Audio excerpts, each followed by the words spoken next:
Brother, good morning. Good Om morning. Shanti. Good morning sister. ஓம் சாந்தி. குஷியா இருக்கீங்களா? குஷியா இருக்கேன் சிஸ்டர். Very good. இன்னைக்கும் சூப்பர் வரதானம் கொடுத்திருந்திருக்காரு அப்பா. பிரச்சனையில இருந்து விடுபடணும்னா நீங்க சம்பூர்ண ஸ்திதியில இருக்கணும் அப்படின்னு. ஓகே, சரி, அதை நம்ம பார்க்கலாம் வரதானத்துல. Very good. ஓகே சிஸ்டர், சரி நீங்க ஆரம்பிங்க முடியல. இப்போ மகா வாக்கியங்களை கேட்போம்.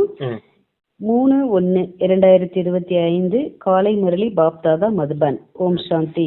இனிமையான குழந்தைகளே, நிராகார பாபா தன்னுடைய வழியை கொடுத்து ஆஸ்திகர்களாக மாற்றுகின்றார்.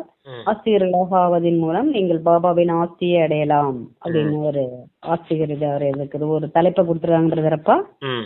ஆமா, நிராகார பாபா தன்னுடைய வழியை கொடுத்துட்டு இருக்காரு, ஸ்ரீமத் கொடுத்துட்டு இருக்காரு. அதன் மூலமா நீங்க ஆஸ்திகராக ஆகுறீங்க. எப்ப நீங்க ஆஸ்திகர்கள் ஆகுறீங்களோ அப்ப ஆஸ்திக்கு தகுதியுடையவர்களா ஆகுறீங்கன்னு சொல்லியிருக்காரு சிஸ்டர். அப்பா கேள்வி கேக்குறாங்க. எல்லையற்ற ராஜ்யத்தை அடைவதற்காக எந்த 2 விஷயங்களின் மீது முழு கவனம் செலுத்த வேண்டும்? அதுக்கு பதில், படிப்பின் மீதும் சேவையிலும் முழு கவனம் செலுத்த வேண்டும். சேவைக்காக மிக நல்ல லட்சணமும் வேண்டும். இந்த படிப்பு மிகவும் அதிசயமானது. இதன் மூலம் நீங்கள் ராஜ்யத்தை அடைகிறீர்கள். துவாபரேகத்திலிருந்து செல்வத்தை தானம் செய்வதன் மூலம் ராஜ்யம் கிடைக்கிறது. ஆனால் இப்போது நீங்கள் இந்த படிப்பின் மூலம் இளவரசியாக ஆகின்றீர்கள். நீங்க ஞானம் மற்றும் சேவை, அதாவது படிப்பு மற்றும் சேவைக்கு கவனம் கொடுக்கும் போதுதான் எல்லையற்ற ராஜ்யத்தை அடைய முடியும்னு சொல்லியிருக்காரு. சேவைக்காக நல்ல லட்சணமும் இருக்கணும் அப்படின்னு இருக்காரு. படிப்பு தான் மிக அதிசயமான படிப்பு. இதன் மூலமா தான் அந்த எல்லையற்ற ஆஸ்திக்கு தகுதியுடையவராகிறீங்க. துவாபர யுகத்திலிருந்து செல்வத்தை தானம் செய்யறதன் மூலமா ஆஸ்தி அடைகிறாங்க, அதாவது ராஜ்யத்தை அடைகிறாங்க. இந்த பிறவில நல்ல செல்வத்தை தானம் செய்திருந்தாங்கன்னா அடுத்த பிறவில செல்வந்தர்கள் வீட்லயோ ராஜா வீட்லயோ பிறப்பாங்க இல்லையா? அது உதாரணமா சொல்றாரு. துவாபர யுகத்துல செல்வத்தை தானம் செய்யறதுனால ராஜ்யத்தை அடைகிறாங்க.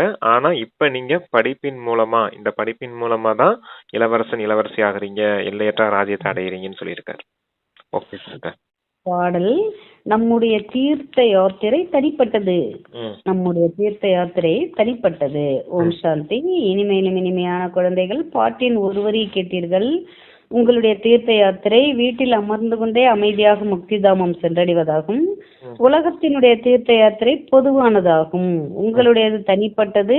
மனிதர்களுடைய புத்தியின் தொடர்பு சாது சன்னியாசிகளின் பக்கம் அதிகம் அலைபாய்ந்து கொண்டிருக்கிறது. குழந்தைகளாக உங்களுக்கு பாபாவை மட்டுமே நினைவு செய்வதற்கான வழி மட்டுமே கிடைக்கிறது.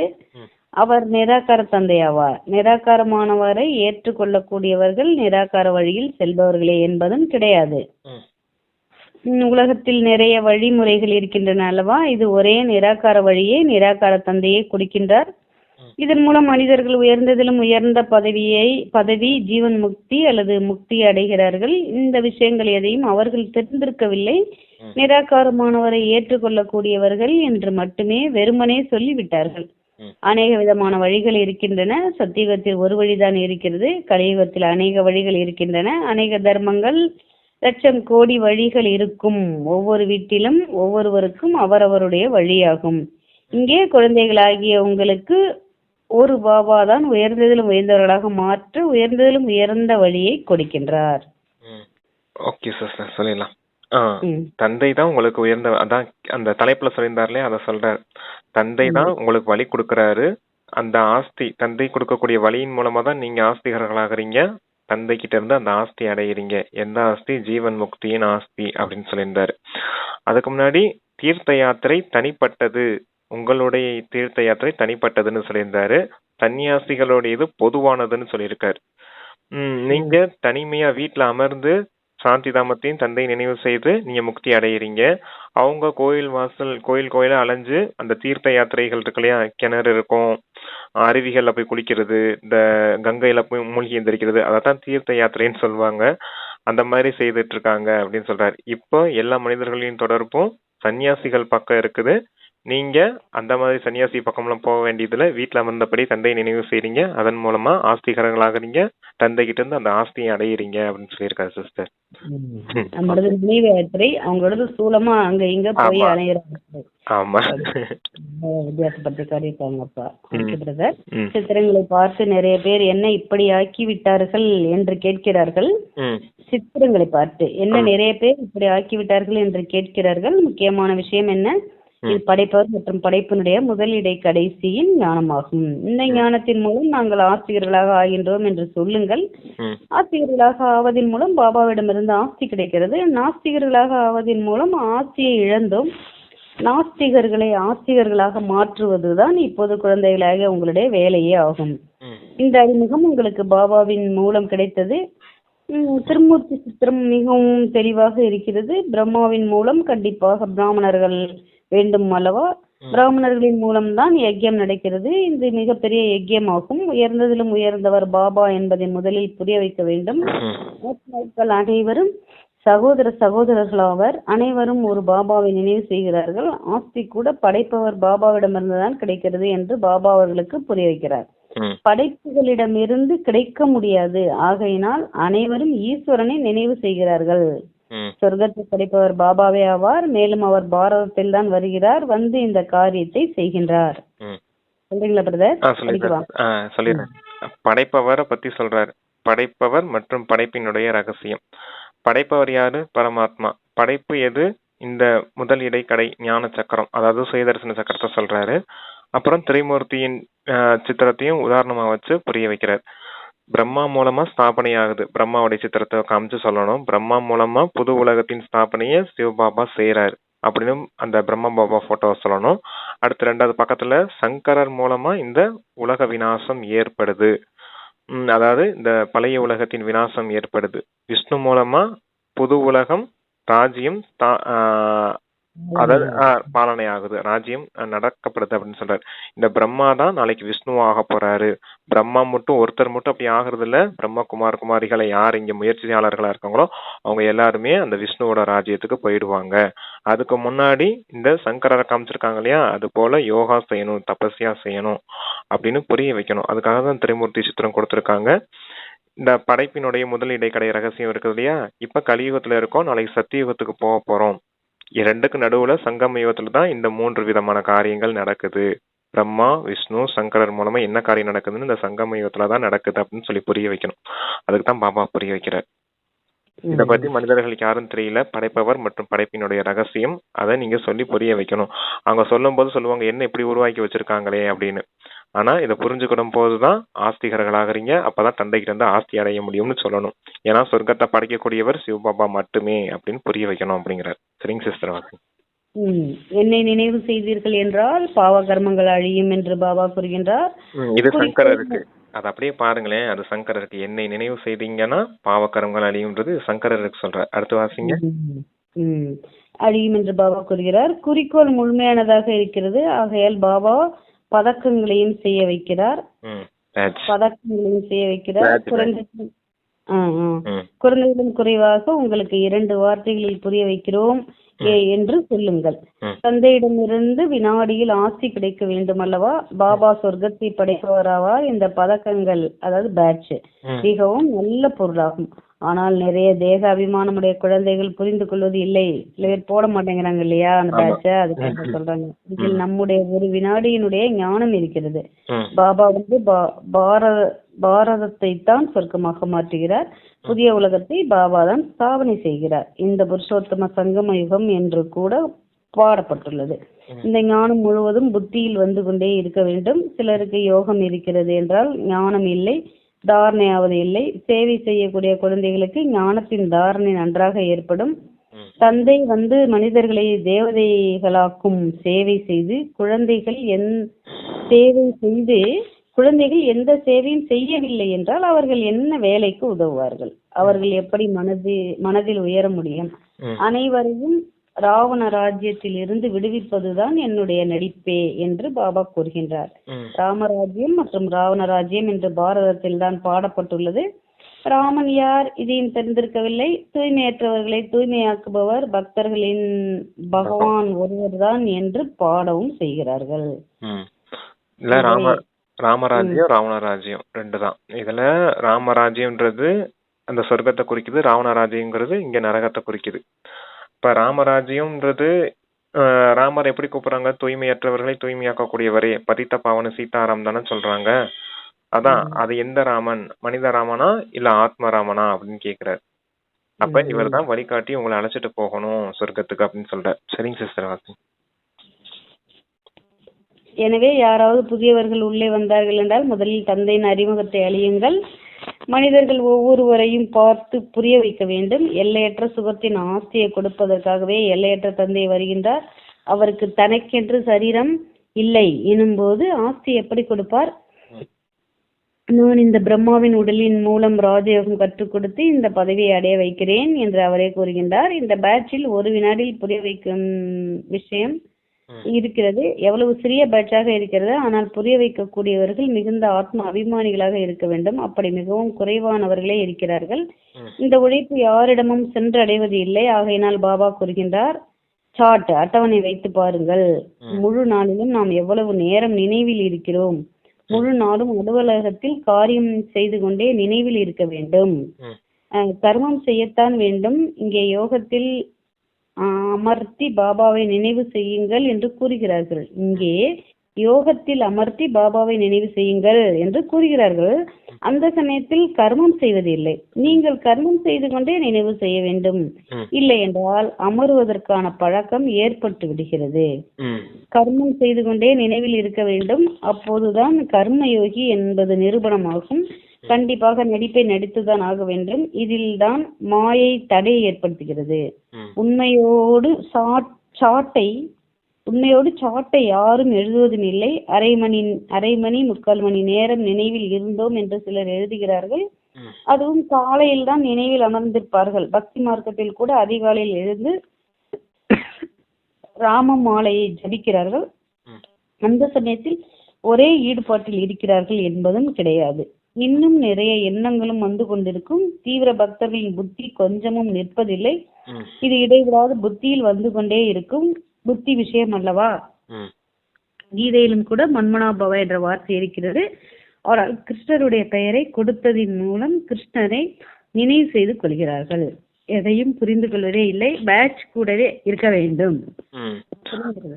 அந்த பேட்ச் பத்தி சொல்றாரு. பேட்ச்ல 2 பக்கம் இருக்கும். ஒரு பக்கம் லட்சுமி நாராயணனுடைய போட்டோ இருக்கும், இன்னொரு பக்கம் அந்த திரிமூர்த்தியின் போட்டோ இருக்கும். அதை வச்சுதான் நீங்க புரிய வைக்கிறது ஈஸியா இருக்கும் அப்படின்னு சொல்லியிருந்தாரு. அதான் பேட்ச்னு சொல்லிட்டு இருக்காரு அப்பா. பேட்சை வச்சே நீங்க ஈஸியா புரிய வைக்கலாம் அப்படின்னு. அடுத்து கர்மயோகி அந்த ஸ்திதியை சொல்றாரு. அமர்ந்து உட்காந்து யோகா செய்யணும்னு இல்லை, அமர்ந்து உட்காந்து யோகா செய்து பழகிட்டே இருந்தீங்கன்னா அப்புறம் அமர்வதற்கான பழக்கம் வந்துடும் அப்படின்னு சொல்ல. உட்கார்ந்து இருக்கிறதுக்கே பழக்கம் வந்துடும். நீங்க கர்மா செய்துட்டு இருந்தாலும் யோகா செய்துட்டு இருக்கணும் அப்படின்னு சொல்றாரு. ஆத்மாவான நான் எஜமானனா இருக்கேன், கர்மேந்திரியங்கள் மூலமா காரியம் செய்துட்டு இருக்கேன் அப்படிங்கறதுதான் செய்பவன் செய்விப்பவன்கிற ஸ்திதி. அந்த ஸ்திதி தான் கர்மயோகி ஸ்திதின்னு சொல்லுவாங்க. அந்த கர்மயோகி ஸ்திதியில இருந்து நீங்க காரியங்களை செய்யணும். கர்மயோகிங்கிற வார்த்தை அங்க கீதையில கூட எழுதியிருக்காங்க. அதனுடைய அர்த்தம் யாருக்குமே தெரியாது அப்படின்னு சொல்றாரு. புத்தி யோகம் கர்மயோகம். புத்தி யோகம்ன்றது என்ன? நீங்க அமர்ந்திருந்து தந்தையே புத்தியினால நினைவு செய்து, அதாவது பரந்தாமத்துல போய் ஆத்மான் வந்து பரமாத்மா நினைவு செய்யறது மன்மனாபவ. அது எழுதியிருக்காங்க. ஆனா அர்த்தம் யாருக்கும் தெரியாது. அது புத்தி யோகம்னு எழுதி வச்சிருக்காங்க. கர்ம யோகம்ன்றது கர்மா செய்துட்டு இருக்கும் போது யோகா செய்யறது தான் அப்படின்னு சொல்றாரு. அந்த செய்பவன் செய்விப்பன் ஸ்திதியில இருந்து கர்ம யோகியா இருந்து நீங்க யோகா செய்யணும் அப்படிங்கிற. சார்ட் வைக்கிறீங்க, அரை மணி நேரம் 3/4 மணி நேரம் சார்ட் வைக்கிறீங்க. அது கூட காலைல அமிர்த வேலை எந்திரிச்சுதான் வச்சிருப்பீங்க. ஆனா கர்ம யோகி பயிற்சி அதிகம் வேணும் அப்படின்னு சொல்றாரு அப்பா. அப்பதான் ஆத்மா உணர்வு அதிகமாகும் அப்படிங்கிறார். ஆத்மா அபிமானியா ஆகணும் அப்படின்னு இருக்காரு. சரி. பாபா பிரம்மாவின் உடலில் வந்து புரிய வைக்கின்றார். நாம் அந்த தந்தையின் மீது அன்பு வைக்கிறோம் என்று சொல்லுங்கள். மனிதர்களுக்கு ஆத்மாவை பற்றிய ஞானமும் இல்லை, பரமாத்மாவின் ஞானமும் இல்லை. பாபாவை தவிர வேறு யாரும் இந்த ஞானத்தை கொடுக்க முடியாது. இந்த திருமூர்த்தி சிவன் அனைத்திலும் முக்கியமானது ஆகும். பாபா மற்றும் ஆஸ்தி இந்த சக்கரத்தை புரிந்து கொள்வது மிகவும் சகஜமானதாகும். கண்காட்சிகளின் மூலம் கூட லட்சக்கணக்கில் பிரஜைகள் உருவாகிறார்கள் அல்லவா? ராஜாக்கள் குறைவானவர்களே இருக்கிறார்கள், அவர்களின் பிரஜைகள் கோடிக்கணக்கில் இருக்கிறார்கள். பிரஜைகள் நிறைய பேர் உருவாகிறார்கள். மற்றபடி ராஜாக்களை உருவாக்குவதற்கு முயற்சி செய்ய வேண்டும். யார் அதிகம் சேவை செய்கிறார்களோ அவர்கள் கண்டிப்பாக உயர்ந்த பதவி அடைவார்கள். நிறைய குழந்தைகளுக்கு சேவையில் அதிக ஆர்வம் இருக்கிறது. வேலையை விட்டு விடட்டுமா, சாப்பிடுவதற்கு இருக்கவே இருக்கிறது. பாபா என்னுடையவர்களாக ஆகிவிட்டால் பிறகு சிவபாபாவின் பராமரிப்பையே பெற்று விடுவோம். ஆனால் பாபா கூறுகின்றார், நான் வானப்பிரஸ்தம் அடைந்தவருக்குள் பிரவேசித்திருக்கிறேன் அல்லவா? தாய்மார்கள் கூட இளையவர்களாக இருக்கிறார்கள் என்றால் வீட்டில் இருந்து கொண்டே 2 சேவைகளையும் செய்ய வேண்டும். பாபா ஒவ்வொருவருடைய சூழ்நிலையும் பார்த்து வழி சொல்கிறார். திருமணம் போன்றவைகளுக்கு ஒருவேளை அனுமதிக்கவில்லை என்றால் உபத்தமாகிவிடும். ஆகையினால் ஒவ்வொருவருடைய கணக்கு வழக்கை பார்த்து வழி சொல்கின்றார். குமாராக இருந்தால் நீ சேவை செய்யலாம் என்று சொல்வார். சேவை செய்து எல்லையற்ற தந்தையிடமிருந்து ஆசை அடையுங்கள் என்று சொல்வார். அந்த தந்தையிடமிருந்து உங்களுக்கு என்ன கிடைக்கும்? மண் துகள் தான், வீணானவைகள். அவை அனைத்தும் மண்ணோடு மண்ணாக விடக்கூடியவைகளாகும். நாளுக்கு நாள் நேரம் ஆயுள் குறைந்து கொண்டே செல்கிறது. நம்முடைய சொத்திற்கு குழந்தைகள் வாரிசாக ஆவார்கள் என்று நிறைய பேர் புரிந்து கொள்கிறார்கள். ஆனால் எதுவும் கிடைக்காது என்று பாபா கூறுகிறார். சொல்லிடலாம். அந்த சேவை செய்து நீங்க பிரஜைகளை உருவாக்குறீங்க நல்ல விதத்துல. அதாவது சென்டர் மூலமா இல்ல அதாவது மியூசியம் வச்சோ இல்ல மண்டபம் படிச்சோ எல்லாம் சேவை செய்யறோம் இல்லையா? அப்ப பிரஜைகள் நிறைய பேர் உருவாகிறாங்க. ஆனா ராஜாக்களை உருவாக்கணும் அப்படின்னு சொல்றாரு. உங்களுக்கு சமமா மற்றவர்களை மாத்தணும், அதுதான் முக்கியமான விஷயம். ஏன்னா ராஜாக்கள் குறைவானவர்கள் தான் இருப்பாங்க, அவங்கள தயார் செய்யணும் அப்படின்னு சொல்றாரு. பிரஜைகளுக்கு ஞானம் கொடுத்தாலே போதும், அவங்க உருவாயிடுவாங்க. கொஞ்சம் முயற்சி செய்தாலே அவங்க உருவாயிடுவாங்க இல்லையா? அப்ப ராஜாக்களை உருவாக்கணும் அப்படின்னு சொல்றாரு. அப்புறம் ஒவ்வொருத்தவங்களுடைய சூழ்நிலையை பார்த்தா பாபா ஸ்ரீமத் கொடுப்பேன் அப்படின்னு சொல்றாரு. குமாராக இருந்தா நீ சேவை செய்யலாம். அந்த தந்தையிலிருந்து உனக்கு என்ன கிடைக்க போகுது? வெறும் மண் துகள் தான் சொல்றாரு. வீடு வாசல் சொத்து கிடைக்குமா? இல்ல என்ன இந்த ஒரு பிறவிக்கு கிடைக்குமா? அப்புறம் உலக விநாசம் ஏற்படும் போது எல்லாம் அழிஞ்சு போயிடும் இல்லையா? ஆனா இந்த தந்தைகிட்ட இருந்து உனக்கு 21 பிறவிக்கான ஆஸ்தி கிடைக்கும். அப்ப நீ நல்ல விதத்துல சேவை செய்யணும் குமாரர்களுக்கு சொல்லுவாங்க. தாய்மார்கள் இருந்தாங்கன்னா என்ன செய்வாங்க? அவங்க வீட்டையும் பார்த்துக்கணும், சேவை சென்டரையும் பார்த்துக்கணும். 2 விதமான சேவையும் அவங்களுக்கு செய்யணும் அப்படின்ற ஸ்ரீமத் கொடுப்பேன் அப்படின்னு சொல்றாரு. அப்புறம் குமாரிகளா இருந்தா திருமணத்துக்கு அனுமதிக்கல அப்படின்னா அது கூட உபத்திரம் ஆயிடும் இல்லையா அப்படின்றது சொல்றாரு. உபத்திரம்னா அது அங்கிட்டும் இல்லாம இங்கிட்டும் இல்லாம பிரச்சனை ஆயிடும் இல்லையா? அப்படிங்கிறப்ப பாபா அது சூழ்நிலையை பார்த்துதான் ஸ்ரீமத் கொடுப்பேன் அப்படின்னு சொல்றாரு. ஓகே சிஸ்டர், வாசி. சாப்பிடுவார்கள், அதாவது சொத்துக்கள் அனைத்தும் அழிந்துவிடும், பின்னால் வருபவர்கள் சாப்பிடுவார்கள் என்று அவர்கள் புரிந்து கொள்கிறார்கள். செல்வந்தர்களின் செல்வம் முடிந்து போவதற்கு ஒன்றும் அதிக நேரம் பிடிப்பதில்லை. மரணம் முன்னால் நிற்கிறது. யாரும் ஆசையை அடைய முடியாது. முழுமையான விதத்தில் புரிய வைப்பவர்கள் மிக குறைவானவர்களே இருக்கிறார்கள். அதிக சேவை செய்பவர்கள் தான் உயர்ந்த பதவி அடைவார்கள். எனவே அவர்களுக்கு மதிப்பும் வைக்க வேண்டும். இவர்களிடம் கற்றுக்கொள்ள வேண்டும். 21 பிறவிகளுக்கு மதிப்பு வைக்க வேண்டும். தானாகவே கண்டிப்பாக அவர்கள் உயர்ந்த பதவி அடைவார்கள். இவர்களிடம் கற்றுக்கொள்ள வேண்டும். 21 பிறவிகளுக்கு மதிப்பு வைக்க வேண்டும். தானாகவே கண்டிப்பாக அவர்கள் உயர்ந்த பதவி அடைகிறார்கள். எனவே எனக்கு எதற்கு மதிப்பு இருக்க வேண்டுமோ அங்கு மதிப்பு வைக்கத்தான் வேண்டும். எங்கு எதற்கு மதிப்பு வைக்க வேண்டுமோ அங்கு மதிப்பு வைக்கத்தான் வேண்டும். தாங்களாக கூட புரிந்து கொள்ள முடியும். என்ன கிடைத்ததோ அது நல்லது, இதிலேயே குஷியாகிறார்கள். எல்லையற்ற ராஜ்யத்திற்காக படிப்பு மற்றும் சேவையில் கவனம் கொடுக்க வேண்டும். இது எல்லையற்ற. அங்க எதுவும் சொல்றீங்களா பிரதர்? இது அடுத்த பேரா? ஆமா, சரிங்க சிஸ்டர், சொல்லலாம். அது என்ன சிஸ்டர் லாஸ்ட் பாயிண்ட் மட்டும் வாசிங்க அதுல. அதாவது கண்டிப்பாக இவர்களிடம் புரிய வைப்பவர்கள், முழுமையான விதத்தில் புரிய வைப்பவர்கள் மிக குறைவானவர்களே இருக்கிறார்கள். அதிலும் அதிகம் சேவை செய்பவர்கள் தான் உயர்ந்த பதவி அடைவார்கள். எனவே அவர்களுக்கு மதிப்பும் வைக்க வேண்டும். இவர்களிடம் கற்றுக்கொள்ள வேண்டும். 21 பிறவிகளுக்கு மதிப்பு வைக்க வேண்டும். தானாகவே கண்டிப்பாக அவர்கள் உயர்ந்த பதவி அடைவார்கள். எனவே எங்கு எதற்கு மதிப்பு இருக்க வேண்டுமோ அங்கு மதிப்பு வைக்கத்தான் வேண்டும். தாங்களாகவும் கூட புரிந்து கொள்ள முடியும். என்ன கிடைத்ததோ அது நல்லது, இதிலேயே குஷியாகிறார்கள்.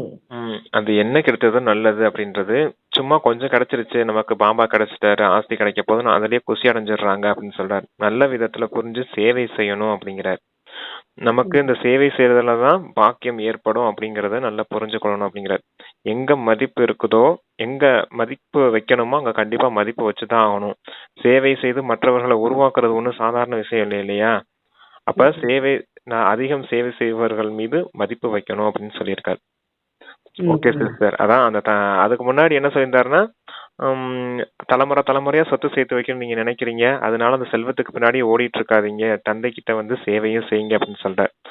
உடல், மனம், பணம் என்னென்ன வச்சிருக்கீங்களோ எல்லாத்தையும் பயன்படுத்தி இப்பயே சேவை செய்யுங்க. ஏன்னா உலக விநாசம் ஏற்பட போது இறுதியில ஒண்ணும் கிடைக்க போறது கிடையாது உங்களுக்கு. உலக ராஜ்யத்தை தவிர வேற எதுவும் கிடைக்க போகுது. அதுவும் அந்த தந்தை கிட்ட இருந்து தான் ஆஸ்தியை வாங்க முடியும் உங்களால.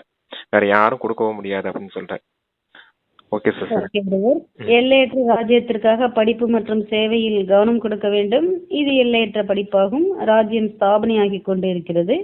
இந்த படிப்பின் மூலம் இங்கே நீங்கள் படித்து இளவரசனாக ஆகின்றீர்கள். எந்த ஒரு மனிதனும் செல்வத்தை தானம் செய்கிறார்கள் என்றால் அவர்கள் ராஜாக்களிடம் அல்லது செல்வந்தர்களிடம் பிறவி எடுக்கிறார்கள். ஆனால் அவை அனைத்தும் அரைக்கல்பத்திற்கான சுகமாகும். எனவே இந்த படிப்பின் மீது அதிக கவனம் கொடுக்க வேண்டும். அரைக்கல்பத்திற்கான சுகமாகுமா? ஆமா, அது என்னன்னா சிஸ்டர், அந்த துவாபரயுகத்துல இருந்து கலியுகம் வரைக்கும் சிஸ்டர் செல்வத்தை தானம் செய்யறதுனால என்ன ஆகும்னா, இந்த பிறவி நான் நிறைய செல்வத்தை தானம் செய்தேன்னு வச்சுக்கோங்க, துவாபரயுகத்திலயோ கலியுகத்திலயோ, அடுத்த பிறவி அந்த புண்ணியத்தின் பலனா நான் செல்வந்தன் வீட்டுல போய் பிறப்பேன், இல்ல ராஜா வீட்டுல பிறப்பேன். ஏன்னா நான் செல்வத்தை நிறைய தானம் செய்து புண்ணியத்தை சேர்த்து வச்சிருக்கேன் இல்லையா? அதனால அது அரைக்கல்பத்தின் விஷயமா இருக்கும். ஆனா தந்தை கிட்ட இப்ப வாரீங்க இல்லையா, ஒரு முறைதான் படிப்பு படிக்கிறீங்க, அதன் மூலமாவே அரைக்கல்பத்துக்கு 21 பிறவிக்கான ஆசையை ஒட்டுமொத்தமா அடைஞ்சிடுறீங்க. அங்க ஒரு பிறவிக்கான ஆசை தான் கிடைக்கும். இந்த பிறவில நான் செல்வம் அதிகமா தானம் செய்தேன்னா அடுத்த பிறவில நான் செல்வந்தர் வீட்டுல பிறப்பேன். அதுக்கு அடுத்த பிறவில என்ன ஆகுன்னு எனக்கே தெரியாது. அங்க அடுத்த பிறவிலையும் நான் செல்வத்தை நிறைய தானம் செய்திருக்கணும், அப்படின்னா தான் அடுத்த பிறவில பிறக்கணும். அது பிறவியா வந்துட்டே இருக்கும். ஆனா இங்க நீங்க ஒரே முறை தான் படிப்பு படிக்கிறீங்க, அதனால 21 பிறவிக்கு ஆசையை மொத்தமா அடைஞ்சிட்டு போயிடுறீங்க. அதனாலதான் எல்லையற்ற ஆசைன்னு சொல்றாரு அப்பா. அனைத்தும் அரைக்கல்பத்திற்கான சுகமாகும். எனவே இந்த படிப்பின் மீது அதிக கவனம் கொடுக்க வேண்டும். நாம் நம்முடைய கிராமத்திற்கு சென்று சேவை செய்ய வேண்டும் என்ற சேவைக்கான கவலை இருக்க வேண்டும். நிறைய பேருக்கு நன்மை ஏற்படும். இப்படிப்பட்ட சேவைக்கான ஆர்வம் இன்னும் யாருக்கும் இல்லை என்பதை பாபா தெரிந்துள்ளார். அப்ப சொன்ன முரளி கிராமம் நடந்துட்டு இருக்கு சேவை. ஆமா, அது கிராமமா போய் சேவை செய்யணும்ன்ற ஆர்வம் கவலை இருக்கணும் உங்களுக்கு. நம்ம எப்படி சேவை செய்யலாம், மற்றவங்களுக்கு சொல்லி எப்படி புரிய வைக்கலாங்கிற கவலை இருக்கணும் உங்களுக்கு. ஆனா இல்ல, இப்போதைக்கு குழந்தைங்களுக்கு அந்த ஆர்வமும் இல்ல அப்படின்றத சொல்றேன். சரி, இப்ப புதுசா வர்ற குழந்தைங்களுக்கு ஒரு தூண்டுதல் வேணும்ல, அதுக்காக பாபா தெரிந்துள்ளார். நல்ல லட்சணங்களும் வேண்டும் அல்லவா? சேவைக்கு பங்கம் ஏற்படுத்தி இன்னும் யஜ்யத்தின் பெயரை கெடுத்து தங்களுக்கு நஷ்டம் ஏற்படுத்திக் கொள்வது போல் ஆகிவிடக்கூடாது. பாபா ஒவ்வொரு விஷயத்தை பற்றியும் நன்றாக புரிய வைக்கின்றார். பேட்ஜ் போன்றவைகளை பற்றி எவ்வளவு கவலை இருக்கிறது, நாடகத்தின்படி நேரம் ஆகிறது என்று புரிந்து கொள்ளப்படுகிறது. இந்த லட்சுமி நாராயணனுடைய டிரான்ஸ்லைட் சித்திரம் கூட நன்றாக இருக்கிறது. ஆனால் குழந்தைகள் மீது இன்று பிரகஸ்பதி திசை இருக்கிறது என்றால் நாளை ராகு திசை வந்து விடுகிறது. நாடகத்தில் சாட்சியாக இருந்து நடிப்பை பார்க்க வேண்டி இருக்கிறது.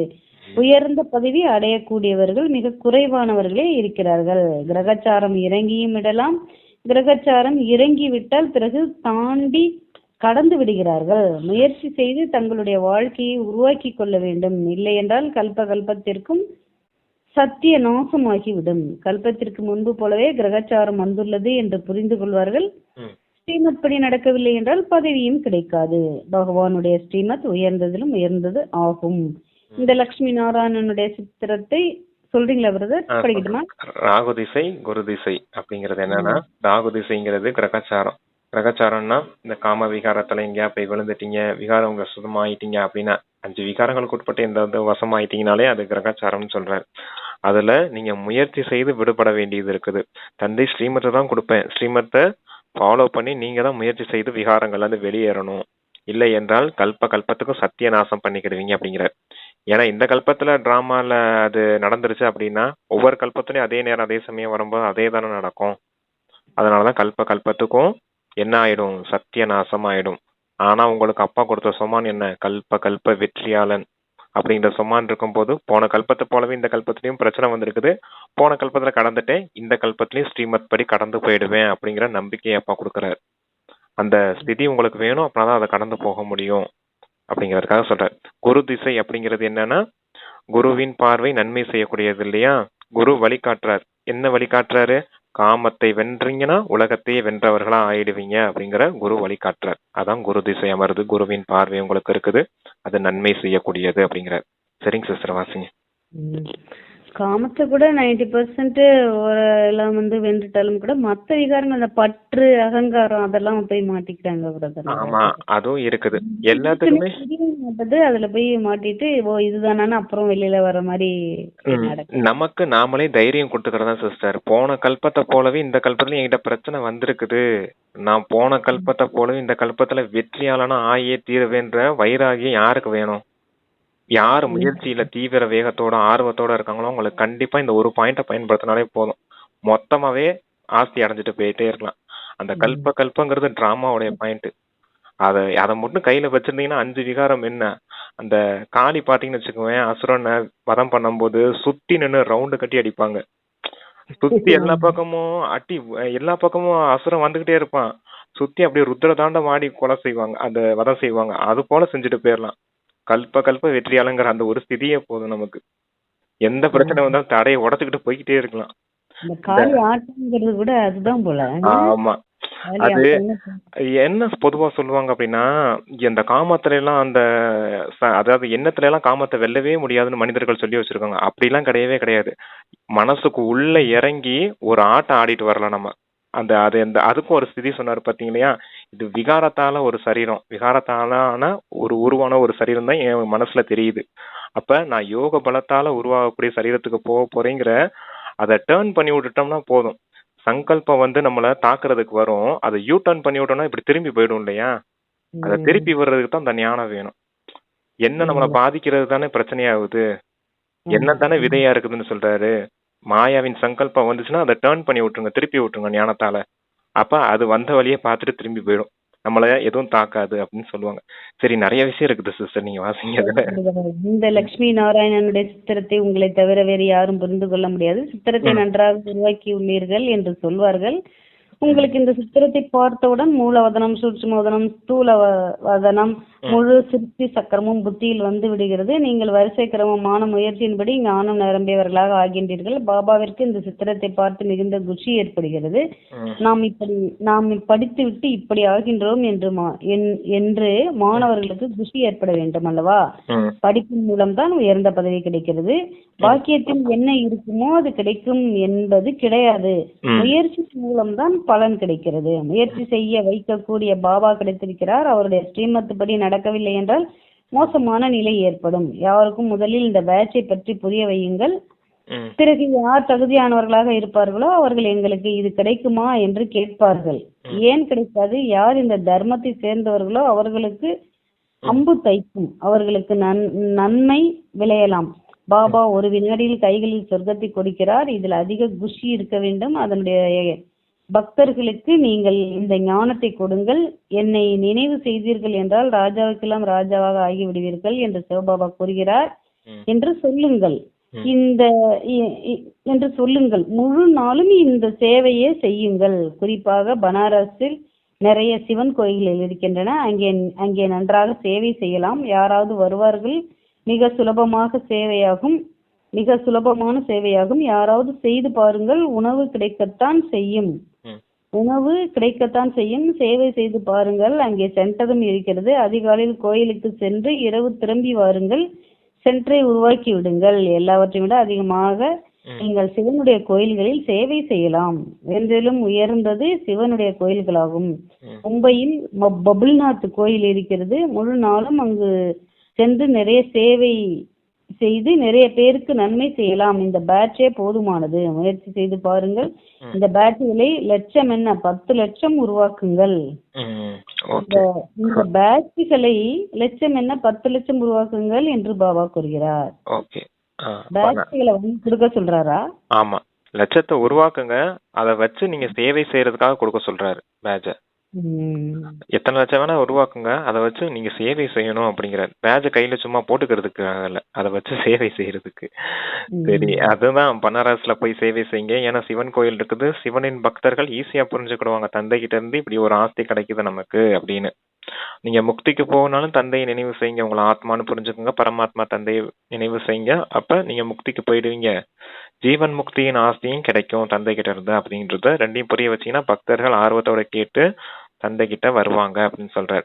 இது பனாரஸ்ல இருக்குது, பபுல்நாத் கோயில்னு சொல்றாரு பாருங்க, அது மும்பைல இருக்குது அப்படிங்கிறார். நேத்து கூட பார்த்தோம் இல்லையா, முல்லை மலராக்க கூடியவர் பபுல்நாத். எல்லாரும் முட்களா இருக்காங்க கலியுகத்துல, நாளைக்கு மலர்களா மாறணும் அப்படின்னா என்ன போகணும், தந்தை கிட்ட இருந்து ஞானத்தை கேட்கும் போதுதான் முள்ளில இருந்து மலரா ஆவீங்கன்னு சொல்ற. முள்ளுங்கிறது 5 விகாரம் இப்படி இருக்குது, நீங்க இதுல இருந்து விடுபடும் போது மலர்களா மாறிடுவீங்க அப்படின்னு சொல்லி புரிய வைக்கலாம். அதான் பேட்ச்ல இந்த விஷயங்களை சொல்லி புரிய வைக்கலாம் அப்படின்னு சொல்றாரு இல்லையா. நான் பேட்ச் பார்த்தோம் இல்லையா, அத சொன்னாரு. நீங்க முயற்சி செய்து உங்களுடைய பாக்கியத்தை உருவாக்கணும்.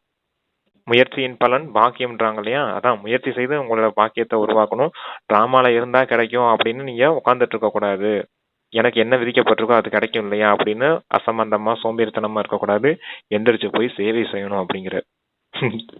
சரிங்க சிஸ்டர். வயதானவர்கள் மிகவும் நன்றாக சேவை செய்யலாம், நிறைய பிரஜைகள் உருவாகி விடுவார்கள். என்னை மட்டும் நினைவு செய்யுங்கள் என்று பாபா கூறுகிறார். அவ்வளவுதான். நிம்மனாபவ என்ற வார்த்தையை மறந்து விட்டீர்கள். பகவானுடைய மகா வாக்கியம் அல்லவா. கிருஷ்ணன் பகவானா என்ன, அவர் முழுமையாக 84 பிறவிகள் எடுக்கின்றார். சிவபாபா இந்த கிருஷ்ணரையும் கூட இந்த பதவியை அடைய வைக்கிறார். பிறகு ஏமாற்றம் அடைவதற்கு என்ன அவசியம் இருக்கிறது, என்னை மட்டும் நினைவு செய்யுங்கள் என்றுதான் பாபா கூறுகின்றார். நீங்கள் மிக நன்றாக சிவனுடைய கோயில்களில் சேவை செய்யலாம். சேவையின் வெற்றிக்காக ஆத்ம அபிமானி நிலையில் நிலைத்திருந்து சேவை செய்யுங்கள். மனம் தூய்மையாக இருந்தால் அனைத்து மன ஆசைகளும் பூர்த்தியாகும். பாபா குறிப்பாக பனாரஸ்காக வழி கூறுகின்றார். அங்கே வானப்பிரஸ்திகளின் ஆசிரமம் கூட இருக்கிறது. நாங்கள் பிரம்மாவின் குழந்தைகள், பிராமணர்கள் என்று கூறுங்கள். பாபா பிரம்மாவின் மூலம் கூறுகின்றார், என்னை நினைவு செய்தீர்கள் என்றால் விகர்மங்கள் விநாசமாகிவிடும், வேறு எந்த வழியும் இல்லை. காலையிலிருந்து இரவு வரை சிவனுடைய கோயிலில் அமர்ந்து சேவை செய்யுங்கள், முயற்சி செய்து பாருங்கள், என்னுடைய கோயில்கள் நிறைய இருக்கின்றன என்று சிவபாபா அவரே கூறுகின்றார். உங்களை யாரும் எதுவும் சொல்ல மாட்டார்கள், இவர்கள் சிவபாபாவை மகிமை பாடுகிறார்கள் என்று இன்னும் குஷி அடைவார்கள். இந்த பிரம்மா இவர் பிராமணன் ஆவார், இவர் ஒன்றும் தேவதை அல்ல என்று சொல்லுங்கள். இவரும் கூட சிவபாபாவை நினைவு செய்து இந்த பதவியை அடைகிறார். இவர் மூலம் சிவபாபா கூறுகின்றார், என்னை மட்டும் நினைவு செய்யுங்கள். எவ்வளவு சுலபமானதாக இருக்கிறது.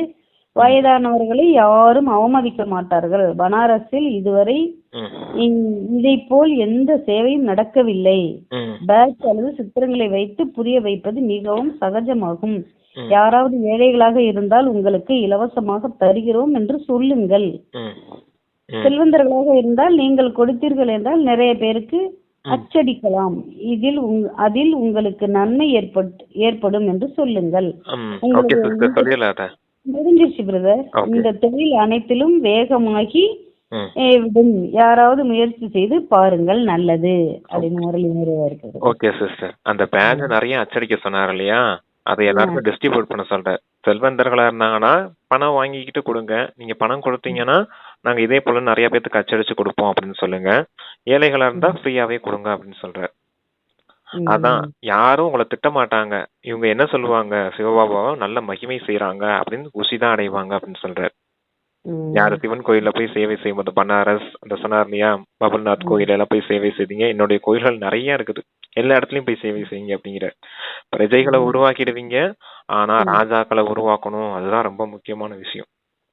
ஏன்னா ஞானம் சொன்னாலே கேட்டு புரிஞ்சுக்கிட்டு ஒரு நிமிஷம் ஆத்மான்னு புரிஞ்சுக்கிட்டாங்க, பரமாத்மாவை நினைவு செய்துட்டாங்க அப்படின்னா, ஒளி புள்ளியா இருக்காரு, பரந்தாமத்துல இருக்காருன்னு சொல்லி நம்ம சொல்லும் போதே அவங்க விசுவலைஸ் பண்ணிட்டாங்க அப்படின்னா அந்த ஒரு செகண்டுக்கான ஆஸ்தி கூட கிடைச்சிடும் இல்லையா பாபா கிட்ட இருந்து. திரேதாயுகத்துல ஏதாவது ஒரு பிறவியில வந்துருவாங்களே கடைசியில, அதுக்காக சொல்றாரு அப்பா, அது ஒரு வினாடியின் ஆஸ்தி தான் அப்படின்னு.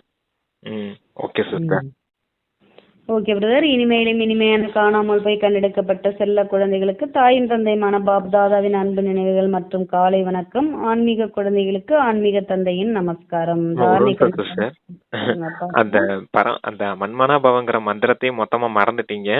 கிருஷ்ணர் ஒண்ணு பரமாத்மா கிடையாது, சிவபாபா தான் பரமாத்மா. அந்த மந்திரத்தை கொடுத்தவர் யாரு? சிவபாபா அப்படிங்கிற ஞாபகம் இருக்கணும். இந்த கிருஷ்ணர் யாரு? 84 பிறவிகளின் சக்கரத்துல, ஆமா, தேகதாரி, தேவாத்மா. தேவாத்மாவா தான் இப்ப இறுதி நேரத்துல இப்படி பிரம்மாவா மாறிட்டாரு. இந்த பிரம்மா கூட யாருக்கிட்ட இருந்து ஆஸ்தி எடுக்கிறாரு? இந்த சிவபாபா கிட்ட இருந்து தான் ஆஸ்தி எடுக்கிறாரு அப்படின்றத புரிஞ்சுக்கணும். அதாவது மன்மனாபவன்னா இந்த பிரம்மா கூட தன்னை ஆத்மானு புரிஞ்சுக்கிட்டு பரமாத்மா தந்தை நினைவு செய்ததுனாலதான் இப்படி கிருஷ்ணரா மாறுறாரு. அவரை போலவே நீங்களும் நினைவு செய்து தந்தை கிட்ட இருந்து அந்த சொர்க்கராஜ்யத்தின் பதவியை அடையணும் அப்படின்னு சொல்லியிருக்காரு சிஸ்டர். சரி, வாசிங்க நீ. தாரணைக்கு 2 பாயிண்ட்ஸ் கொடுத்துருக்காங்க அப்பா. அதுல முதல் பாயிண்ட் வந்து வாழ்வில் ஞானத்தை தாரணை செய்து பிறகு சேவை செய்ய வேண்டும். யார் அதிகம் சேவை செய்கிறார்களோ, நல்ல லட்சணங்கள் இருக்கிறதோ அவர்களுக்கு கண்டிப்பாக மதிப்பு வைக்க வேண்டும். புரிஞ்சுதா சிஸ்டர்? வைக்க வேண்டுமா? ஆமா, மதிப்பு வைக்கணும். யார் அதிகமா சேவை செய்யறாங்களோ அவங்க மீது நமக்கு மரியாதை ஜாஸ்தியா இருக்கணும் அப்படின்னு சொல்றாங்க. சேவை செய்யறதுக்குன்னு ஒரு இது வேணும் இல்லையா? அதுக்காக சொல்றாரு அப்பா. முழு முரளியுமே 2 விஷயம்தான், படிப்பு, சேவை. படிக்கணும், சேவை செய்யணும், நினைவு செய்யணும், கூடவே தாரணை செய்யணும். 4 சப்ஜெக்ட் தான், ஆனா ரொம்ப இன்னைக்கு முக்கியத்துவம் கொடுத்து படிப்பு மற்றும் சேவைக்கு சொல்லியிருக்காரு. கர்மம் செய்து கொண்டிருக்கும் போதே நினைவில் இருப்பதற்கான பழக்கத்தை ஏற்படுத்த வேண்டும். சேவையின் வெற்றிக்காக தங்களுடைய நிலையை ஆத்ம அபிமான உடையதாக மாற்றிக்கொள்ள வேண்டும். மனதை தூய்மையாக வைத்துக் கொள்ள வேண்டும். கர்மயோகிக்கு சொல்லியிருக்காரு. யோகத்துக்கு சொல்லியிருக்காரு. கர்மா செய்திருந்தாலும் யோகம் செய்யணும் அப்படின்னு நினைவுக்கு. சரி, ஓகே சிஸ்டர். வரதானம். அனைத்து பிரச்சனைகளுக்கும் விடை கொடுக்கும் விழா கொண்டாடக்கூடிய சமாதான சொர்பமாகுக. அனைத்து பிரச்சனைகளுக்கும் விடை கொடுக்கும் விழா கொண்டாடக்கூடிய சமாதான சொரூபமாகுக. நீங்கள் எப்போது தனது சம்பூர்ண ஸ்திதியில் நிலைத்து இருப்பீர்களோ அப்போதுதான் சமாதான சொரூப ஆத்மாக்களின் மாலை தயாராகும். சமாதான சொரூப ஆத்மாக்களின் மாலை தயாராகும். அது எப்பொழுதுனா சம்பூர்ண ஸ்திதியில் நிலைத்து இருப்பீர்களோ அப்போது அப்படின்னு சொல்லியிருக்காங்க. சரி, நான் அதை சொல்றேன், உங்களுக்கு புரியுதான்னு பாருங்க. வரதானத்துல சம்பூர்ண ஸ்திதி அப்படிங்கிறது என்ன அப்படின்னா, எது நடந்தாலும் டிராமா படி நன்மைக்கு தான் நடக்கும் அப்படிங்கிற முழுமையான நிலை. சரியா? அது சும்மா வார்த்தையா இருக்கக்கூடாது, முழுமையான தாரணையா இருக்கணும். உங்களுக்கு நன்மைக்கு தான் நடக்கும் அப்படிங்கிற அந்த சம்பூர்ண ஸ்திதி, அந்த மனநிலை உங்களுக்கு உருவாயிடுச்சுன்னா தான் அது சம்பூர்ண ஸ்திதின்னு சொல்லுவார். அப்ப அந்த சம்பூர்ண ஸ்திதி உங்களுக்கு உருவாயிடுச்சுன்னா தான் சமாதான சொரூப ஆத்மாக்களின் மாலை உருவாகும். அப்ப எல்லாம் நன்மைக்கு தான் நடக்குதுன்னும் போது மன அமைதியாகி அந்த சமாதான சொரூபம் வந்துடும் இல்லையா? அதுக்காக சொல்றாரு, நன்மை செய்யக்கூடியது டிராமா. அப்பதான் அமைதி அடைவீங்க, மனம் அமைதி அடையும், அப்பதான் அந்த மாலை உருவாகும்னு சொல்றேன். சரி, நீ படிங்க, உங்களுக்கு புரியாது. சம்பூர்ண ஸ்திதியில் இருக்கும் போது பிரச்சனைகள் குழந்தையின் விளையாட்டாக அனுபவமாகும். அப்பதான் டிராமா பாயிண்ட் யூஸ் பண்ணும்போது சாட்சியா நிலையில இருப்பீங்க. சரிங்களா? எது நடந்தாலும் இதுல நன்மை தானே இருக்கும். அப்ப அது குழந்தையின் விளையாட்டு போல உங்களுக்கு அனுபவமாகும். அதாவது சமாப்தி ஆகிவிடும்.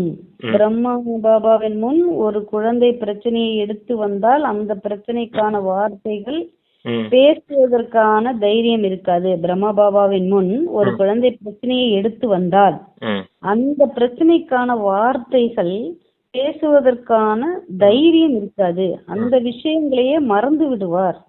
அதே போன்று குழந்தைகளாகிய நீங்களும், அதாவது சமாதான சொரூபம் ஆகும் போது அரை கல்பத்திற்கு பிரச்சனைகளுக்கு விடை கொடுக்கும் விழா நடந்துவிடும். உலக பிரச்சனைகளுக்கு சமாதானமே மாற்றம்.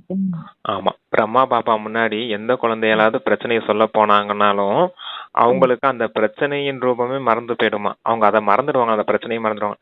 பிரம்மா பாபா என்ன சொல்வாரு? எது நடந்தாலும் அதுல நன்மை இருக்கும் குழந்தைன்னு சொல்லிடுவாரு. சரியா? அப்படி எது நடந்தாலும் நன்மை இருக்கும். கூடவே அவர் ஆத்மா அபிமானி ஸ்திதியில அந்த 5 ஸ்டார் ரூபத்துல இருப்பாரு. அப்ப மொத்தமாவே அந்த சாந்தி அடைஞ்சிருவாங்களே, மன அமைதி அடைஞ்சிரும் இல்லையா? அதான் பிரம்மா பாபால சம்பூர்ண ஸ்திதியில இருந்தாரு. அந்த எது நடந்தாலும் நன்மைக்கு தான் நடக்கும் அப்படின்றதையும் சொல்லுவாரு. அப்ப குழந்தைங்க சொல்ல வந்த பிரச்சனையை மறந்துடுவாங்க அப்படின்னா என்ன அர்த்தம்?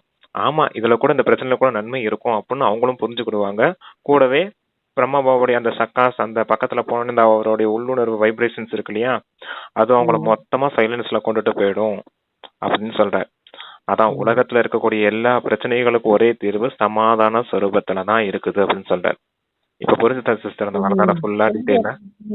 புரியுது பிரதர். உலக பிரச்சனைகளுக்கு சமாதானமே மாற்றம் ஆகும். பிரம்மா பாபா என்ன வார்த்தையை சொல்லுவார் அடிக்கடி? எது நடந்தாலும் அதுல நன்மை இருந்தே இருக்கும். டிராமா இன்று நேற்று நாளை எப்பவுமே அது நன்மை செய்யக்கூடியது. அதுலதான் உறுதியா இருந்தார் பிரம்மா பாபா. நத்திங் நியூ, எதுவுமே புதுசு இல்ல, எல்லாமே நன்மைக்கு தான் நடக்கும். நான் தான் பிரம்மாவா இருக்கேன், நாளைக்கு நான் தான் கிருஷ்ணனாக போறேன், லட்சுமி நாராயணனாக போறேன், இதே ஸ்திதியில தான் இருந்தார். அதனாலதான் அவர் நம்பர் 1 ஆனார். அதே போல நீங்களும் இருக்கணும். அதாவது இதுலயும் பிரம்மா பாபா ஃபாலோ பண்ணணும்னு சொல்றாரு. பிரம்மா பாபாவுக்கு சமமாகணும், பிரம்மா பாபாவை போல நீங்களும் ஃபாலோ ஃபாதர் செய்யணும் அப்படிங்கிறாரு. Okay brother. ஸ்லோகன் சொல்லியிருக்காங்க. அப்பா, யார் சதா ஞான சிந்தனை செய்கிறார்களோ அவர்கள் மாயையின் ஈர்ப்பில் இருந்து தப்பித்து விடுவார்கள். சதா ஞான சிந்தனை செய்கிறார்களோ அவர்கள் மாயையின் ஈர்ப்பில் இருந்து தப்பித்து விடுவார்கள். ஆமா, ஞானத்தை நீங்க சிந்தனை செய்யணும்.